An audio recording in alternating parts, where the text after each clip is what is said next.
Election Day is here, and today every vote counts. From Sacramento to Stockton and Modesto, people are heading to the polls and making their voices heard. Our team is live at polling places across California. And let's start this hour with Mike DeSalle. He's in downtown Sacramento. It's busy at that location. Yeah, we're at the California Museum, and this is one of the busier spots on Election Day for vote centers because it is so accessible to those people working downtown. A lot of people coming in, dropping off their ballots, and some even voting in person. You know, I've been covering elections in California for 28 years. Big question I always wonder is, on this day, are you taking part in voting, or are you sitting on the sidelines and not voting? I was so interested. I took a look at the voter turnout for primary elections involving the race for governor specifically in Sacramento County over the last 50 years. Now, the last time we had a governor's primary back in 2022, overall voter turnout was just below 40%.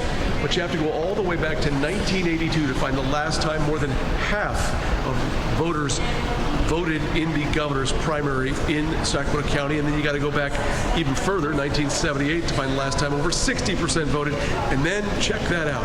You have to go all the way back 56 years ago, 1970, to find the last time almost 3 out of every 4 voters participated in a governor's primary here in Sacramento County. If you're thinking you still want to vote in person, Sacramento County elections officials are stressing there is one final key deadline not to miss. If you are in line at 8 o'clock, stay in line. You can still vote. We'll stack an election worker at the very end at 8 o'clock, and then nobody after them will be able to vote. But if you are in line, you can stay in line, and you'll get to cast your ballot. But if I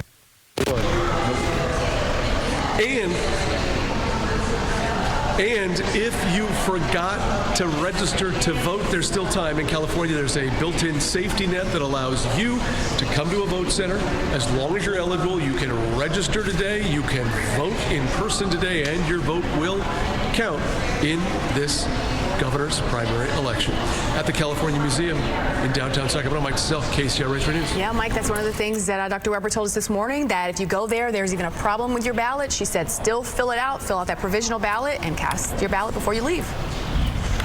Thank you. Now let's go to El Dorado County. We've got polls open, and they're hoping to see a big turnout there today. Early voting returns there are just under 30%. The county registrar of voters says they normally have about 35% by this point.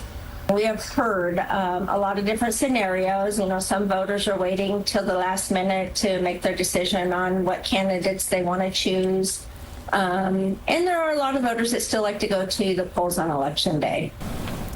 They will start posting results on their website just after the polls close at 8 p.m. Now, one of the big questions today is who will emerge from that crowded field for governor and advance to the general election. And the most recent polls have shown a growing break between the top candidates and the rest of the pack. But with so many people left to vote, the race is still pretty heated. So here are the candidates. Javier Becerra leading the polls. Republican Steve Hilton close behind.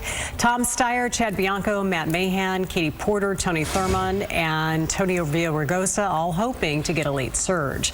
California voters not only deciding on the next governor, also voting on congressional members. And this go-round, it is all based on those new district maps. They were redrawn under Prop 50. Districts 1, 3, 22, 41, and 48 were redrawn. Several state Senate and Assembly seats are also up for grabs today.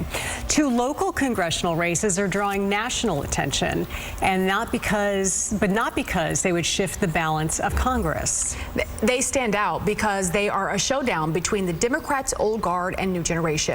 You've certainly seen the ads for the U.S. House District 4 race. Mike Thompson has represented the area that was the North Bay and Solano and Yolo counties. It now extends into parts of Sacramento, Sutter, Yuba, and Placer counties. He's facing a heated battle from Eric Jones, a former Bay Area venture capitalist who lives in Napa. He spent more than $5 million of his own money on a race that has been very aggressive. While they battle each other, Republican Raymond Real leads a group of 5 in the field, hoping to slip into the top 2.